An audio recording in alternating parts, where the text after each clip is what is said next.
दहशत बांग्लादेश में, दहशत हमारे हिंदुस्तान में क्यों? तख्त पलट बांग्लादेश में। क्या हमारा देश इतना कमजोर है या हमारी सरकार इतनी कमजोर है जो कि तख्त पलट वहां पे हो रहा है और डर हमारे डबल इंजन की सरकार रही है? बीजेपी वालों ने ये डर का माहौल देश में जो भय फैला रहे हैं, ये देश को और राजनीति को कमजोर कर रहा है। ये देश को और राजनीति को कमजोर कर रहा है कि लोगों के अंदर आप भय फैला रहे हो। बीजेपी में ये डर का माहौल क्यों? विपक्ष भी है सामने,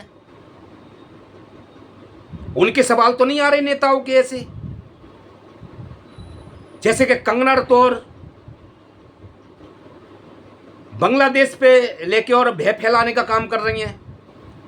किसानों पे बोलने से पहले बांग्लादेश पे कंगना रतौर ने बोला था, किसानों को बोला था, लाशें लटक रही हैं, वहां रेप कांड हो रहे हैं, जो कि अपनी मांगों को लेके किसान देश का अन्नदाता बैठा था, उन पे ये भद्दी टिप्पणियों का इस तरह का गंदा वार करना शोभा नहीं देता संसद को। जैसे कि हमारे योगी साहब यूपी के सीएम साहब जो कह रहे हैं, लेकिन उनका बोलने का तरीका बिल्कुल सच है, लेकिन बताने का ढंग गलत है।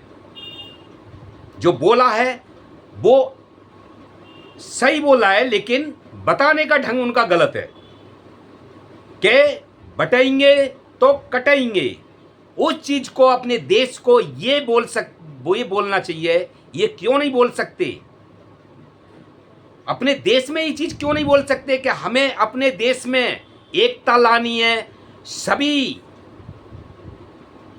हिंदू समाज हो या मुस्लिम समाज हो, सिख हो, ईसाई हो, जो भी हमारे देश में जातियां हैं, जिनके जो भेदभाव के कारण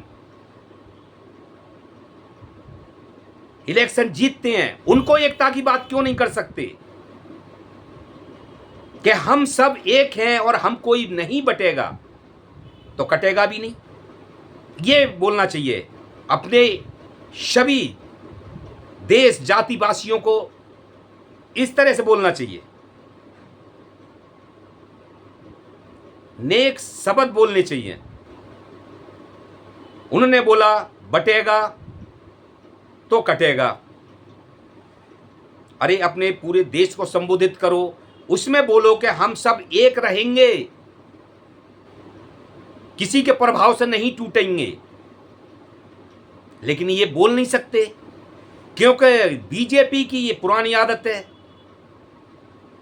कि जो इलेक्शन लड़ती हैं और वोट जो जीतते हैं वो हिंदू और मुसलमान करके जात बात करके ही तो जीतते हैं। तो दोस्तों, बीजेपी संसद या नेता स्वयं मोदी साहब की डबल इंजन की सरकार और उसके अंडर जो कार्यकर्ता देश में एक बांग्लादेश में तख्त पलटा जो भी हुआ, क्योंकि वो शेख हसीना एक तानाशाही के परिणाम हैं। ये सब तानाशाही के ही परिणाम है। जो तानाशाह और गरूर अपनी ही चलानी, विपक्ष को खत्म करना, स्टूडेंटों को जो उनके आगे बोलेगा उसको खत्म कर देना, सबको अंदर डालना, तो ये तानाशाही का, तो जो शेख हसीना है उसका ये तानाशाही का नतीजा है जो इस हालत में बांग्लादेश है। तो हम अपने देश में उसका भय क्यों लेके आए? अपने देश की नींव मजबूत करें। ये देख लें कि तानाशाही का हिसाब ये है और तानाशाही अपने देश में नहीं लानी चाहिए। भेदभाव जात और बात में नहीं करनी चाहिए। जात बिरादर को लेके ऊंच और नीच, दलित और बिछड़े, ये सब में भेदभाव नहीं होने चाहिए। तो राजा राजा ही रहेगा और प्रजा प्रजा रहेगी, और राजा का सम्मान भी होगा और प्रजा उसका राजा का सम्मान भी करेगी। और जो तानाशाही होगी तो जो बांग्लादेश में होगा, अपने हिंदुस्तान में नहीं तो हमारी जनता ऐसा होने देगी, चाहे वो हिंदू हो, चाहे मुस्लिम हो, चाहे सिख हो, चाहे ईसाई हो। हमारे देश की जनता जनार्दन है, वो नहीं तो ये तानाशाही को और अपने मुल्क को, अपने देश को इस तरह बर्बाद होते नहीं देख सकती है। घर घर से, कोने कोने से आवाज आ जाएगी। तो दोस्तों, तानाशाह राजा को ये समझ लेना चाहिए और सीख लेना चाहिए सबक कि इसके अंजाम लास्ट में गलती ही होते हैं। गला खराब हो रहा है दोस्तों, सॉरी।